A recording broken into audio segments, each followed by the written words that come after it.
Here is how to set up your bearded dragon enclosure as per the Camo's Reptiles setup.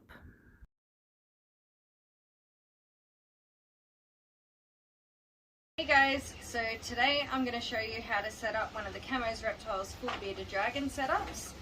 These run for about half price to what they normally do in other pet shops, and they come with everything that they need. So they come with your tank, they come with your heat light, they come with a thermostat to control the heating, and I'll show you how to use that. They come with your UVB light, and they also come with calcium powder to add on to the cricket so that you can make sure that your bearded dragon's getting everything that it needs.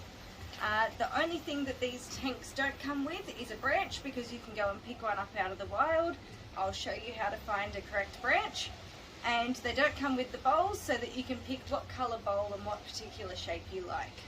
So starting from the top, we'll start on this far end is where the heat light's going to go. So this is a heat light that's going to sit off centre, and it's going to sit as far away from the air ventilation on the other side as possible. So this globe just screws in like any other household globe, straight into that light socket that's off centre.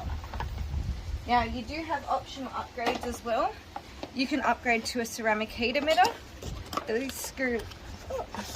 These will screw in just the same as a heat light does, but instead of emitting light at the same time as emitting heat, it'll just emit the heat. These work similar to if you put a ceramic plate in the oven, and when you pull it out, it stays really hot. So when the thermostat tells this to turn off, it keeps emitting heat for a while, and that stops it from needing to turn back on straight away. Makes these kind of efficient. Now the other option as well is these infrared projectors. So these heat up a little element inside, similar to your outdoor heaters and your old big box heaters for indoors. And these can then throw heat using infrared rays as opposed to using light or the ceramic. So pretty cool, just another different option. So those are both optional upgrades that you can use. I personally like to use ceramics in all of my enclosures, but these are new on the market, and I've been putting them into my enclosures and liking them so far.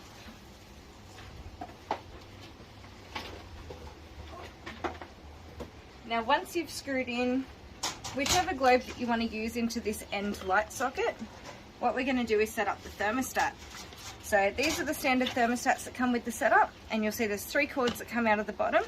So the first one, the one that looks like it does plug into a power point, that's what we're going to do.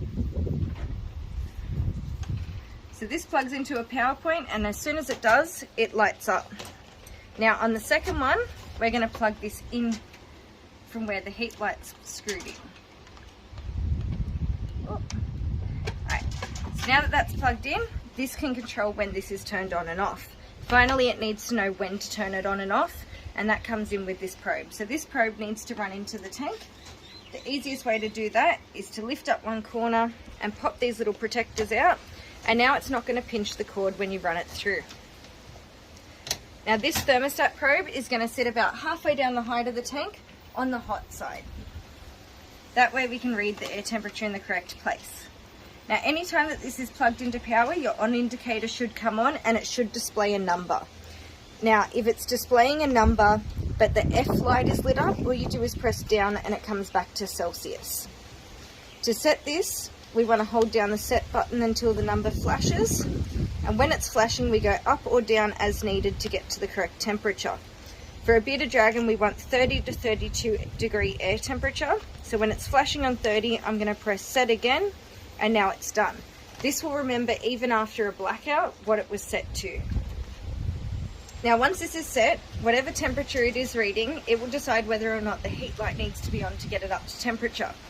Right now it's 27 degrees where it's reading at the probe, which means that our heat indicator is on, telling us that our heat light should be turned on.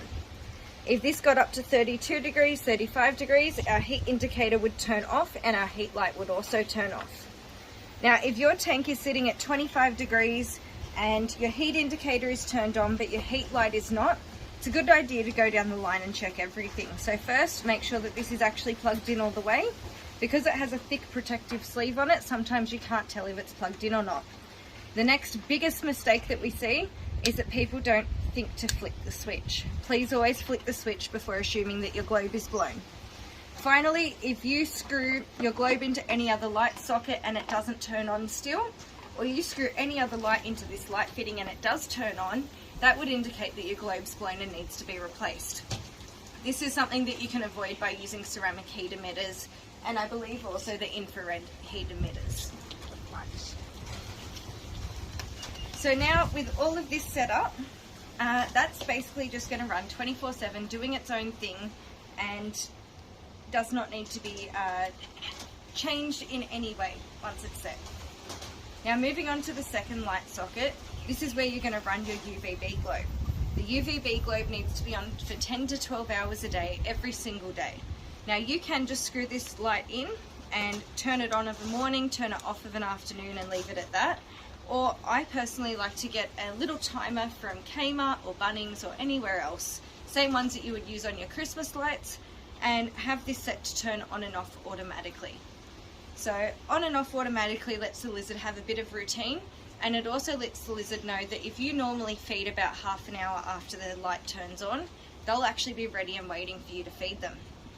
Now with these as well, what I like to do is once you screw this in, and please screw it in very carefully because people do snap off the glass sometimes trying to screw it in tightly from the glass. Once it's screwed in by the top, I like to get a Sharpie and write the date so that you always know when you need to replace this globe. Just makes it nice and simple to track when your 1 year is up, especially if you're not getting it at Christmas time. So that's pretty much it for the lighting setup. And then if we move further down through the setup, we can go through other things that are going to be inside the tank. So I'll just unplug all of this. Now further down through the tank, what we do have is just one very simple branch. Now this in particular is going to be bottle brush or something else that has a bit of texture on it that your lizard can easily climb up without it having too many holes in it that the lizard's food can get into or the lizard can get its foot stuck in. So something that's just nice and simple. I personally like bottle brush because it goes in a lot of different directions, so you can see that one piece of bottle brush gives so many different options of where to sit and what temperature they want to be sitting at. This piece has been used in one of the snake enclosures, so it needs a little bit of a clean. But you can see in comparison that a piece of wood like this has lots and lots of little holes in it that the crickets would get into, and then you would think that your lizard's had something to eat when it hasn't, and your lizard would end up starting to lose weight. So always try and go with something that doesn't have holes in it. Another great option is the bendy vines. They're an artificial vine that has a metal wire through the center, and you can use those to bend in any shape that you want. You can even use them to connect multiple branches together and just give more options to the lizard. Once you've got this all set up, again, not getting so close that the lizard can reach up and touch the globe that's plugged in. The last thing that you need to do is put in a food and water bowl. I personally really like these little 2-in-1 bowls. You can have one in each corner, as long as your food and water's away from the heat. So you want that food and water to be down at the cold side of the tank. You need one bowl for water and one bowl to put your salad in.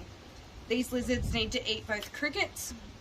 When they're babies, crickets are going to be near 100% of their diet. When they're fully grown, crickets are only going to make about 30% of their diet. And the other portion of their diet is the salad that we need the bowl for. That's going to make up to 70% of their diet when they're fully grown. So it's really important to have a nice clean bowl that you can have both your salad and your water in. Now, as the lizards go to the toilet, sometimes they like to go to the toilet into those bowls, so you always want to make sure you clean that very thoroughly if they do that. But aside from that, I like to have a fresh pinch of salad in every day so that they've got fresh salad to munch on all day. Now for backgrounds and stuff, you can see that we don't have any backgrounds in this tank, and the reason for that is because if you have an artificial background, something made out of foam, it's very difficult to maintain. So what happens is either crickets get in behind the background, or the lizard gets in behind the background, or the lizards poop all over the background, and if it's secured tightly enough that the lizards can't get behind it, it also means it's secured tightly enough you can't pull it out to clean it. So it just causes a lot of dramas, and instead we think it's a much cleaner look just to have the plain black background that looks very modern with a couple of nice branches in front of it. And that's pretty much it for setting it up. You just want to make sure that your branches aren't too close to the front so that when you open the doors the lizard doesn't jump out, and keep it nice and clean and simple. Alright, now the biggest no-nos that people do when they're setting up one of these enclosures, first of all, is put fake grass or fake plants into these enclosures. Now what happens is people think that the fake grass can be safer than the loose substrate, which is absolutely not. As long as you're using the correct sand, sand is never ever an issue. Fake grass and fake plants are dangerous because these lizards naturally eat vegetation in the wild, and that's why we feed them salad. They can't tell the difference between a plastic plant or plastic grass and the real stuff, and so they'll ingest it without knowing that they can't digest it. What happens is that either blocks up their stomach and then they can't go to the toilet and they sadly pass away that way, or slowly the plastic poisons their blood over time, and in 6 months time your lizard passes away with no real explanation as to how, if you don't know the back history of the lizard. So it's really important to always stick to a really fine washed sandpit sand. You can see this is super fine. It's not beach sand at all. It's super easy to pass through their system, and you want to stay away from artificially dyed sands like the red sands, because they also will discolor your lizard.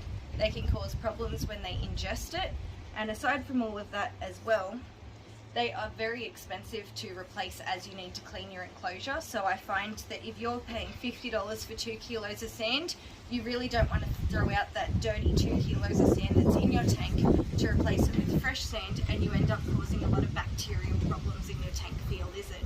So stick to the cheaper $10 a bag. A&L branded sandpit sand is what we personally prefer, and that way it's nice and cheap to replace, nice and cheap to maintain your tank, looks really clean and natural, and it's the safest thing for the lizard. That should be good.